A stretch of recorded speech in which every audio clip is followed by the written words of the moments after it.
నిజంగా తిరుమల లడ్డూ వ్యవహారంలో ఏం జరిగింది, ఎలా జరిగింది అనేది చర్చించటానికి సాహసం చేయలేకపోతా ఉన్నాడు.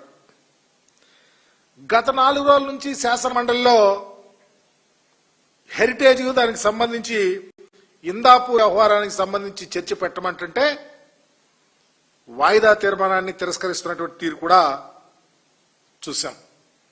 ముందుగా మండలిలో చర్చిస్తాము అని మాటిచ్చి తర్వాత పారిపోయిన తీరు చూస్తా ఉన్నా అర్థమవుతా ఉంది. ఈరోజు నిజంగా అసెంబ్లీలో 4 గంటల పాటు చర్చిస్తామని ప్రభుత్వం ప్రకటన చేసిందంటే ఇది శాసనసభలో పూర్తిగా ఏకస్వరంతో వాళ్ళు అనుకున్నట్టు ఈ వ్యవహారాన్ని ముగింపాలని చేయాలనే ఉద్దేశంతో తప్ప నిజంగా జరిగినటువంటి అంశం మీద ధైర్యంగా మాట్లాడటానికి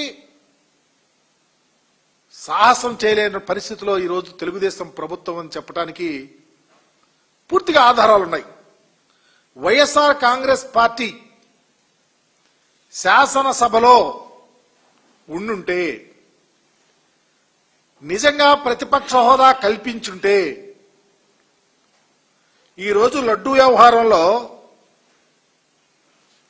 4 గంటలు చర్చించినా 10 గంటలు చర్చించినా రోజంతా వినిపించినా మీరు చెప్పే వాయిస్ కాదు తప్పు,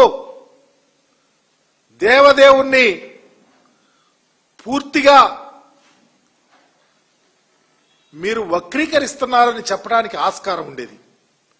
ఇన్నాళ్ళు తిరుమల లడ్డు వ్యవహారంలో మీరు నడిపినటువంటి అబద్ధపు ప్రచారాలు, విషపరాతలు పూర్తిగా సభలోకి వస్తాయి గాని నిజాలు చెప్పి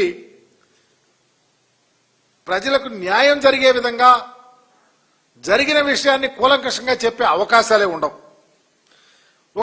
ఆపద మొక్కులవాడు, వడ్డీ కాసులవాడు, బిడ్డ పేర్లవాడు మహనీయుని ఈరోజు మీరు రోడ్డు మీదకి తీసుకొచ్చారంటే మీ రాజకీయ చతురత ఈ రాష్ట్ర ప్రజలకు ఏం సమాధానం చెప్తారు చంద్రబాబు గారు అని అడుగుతా ఉన్నా. ఇందాపూర్కు సంబంధించి డైరీకి సంబంధించి మధ్య ఉన్న సంబంధాల కోసం మాకు లెజిస్లేటివ్ కౌన్సిల్లో మా వాళ్ళు గత 5 రోజుల నుంచి పట్టుబడతా ఉంటే మీరు వాయిదా తీర్మానాన్ని ఇస్త్రీ పారేపిస్తా ఉన్నారు, తిరస్కరిస్తా ఉన్నారు. మీ డొల్లతనం బయట పెట్టలేదని అడుగుతా ఉన్నాం.